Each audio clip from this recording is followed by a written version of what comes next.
Hi, it's Adrienne with the Oliver team and Remax Universal. Wanted to talk to you today about considering all costs of a home.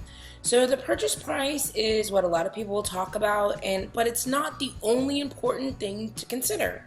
So I wanted to give you 4 additional things to consider. 1, the cost of travel. I know where we live in the Houston metro, commute is everything. So you'll see a huge significant price increase, usually the closer that you live to the city, because a lot of times those high paying jobs are in the city. So those people can, number 1, afford it, and number 2, they don't want to commute into the suburbs. So your home is basically going to be the starting point of everywhere that you go. So you need to consider additional things like where is the nearest grocery store?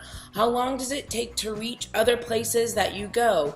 If you drive, you also have to include your fuel costs and travel time. Can you walk or bike to your destination, right? So a lot of times if you're looking at millennials and where they're moving in town because they can walk places. Number 2, you need to consider the cost of insurance. So insurance helps protect your property if something bad happens, right? So in Houston, we all know that pipes freeze, hurricanes happen, all of that other fun stuff.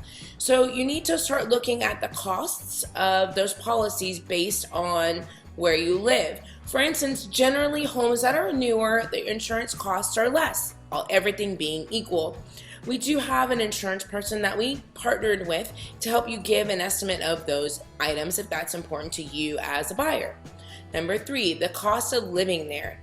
Expenses don't end after you move in. Some properties have costly utilities and upkeep. Is the property part of a homeowners association? You need to make sure that you factor in those dues. And don't forget your property taxes. So the percentage of property taxes, if you're homestead exempting, if you're not homestead exempting, taxes also are something to consider. Number 4 is the cost of repairs and maintenance. So how big is your yard? Do you have a pool? All of those things are maintenance and repairs items, right? So you could also look at the age of the home, right? When are you going to need to repair the roof? When are you going to need to repair the AC? Those are all important things when you consider the factors and the cost of the home.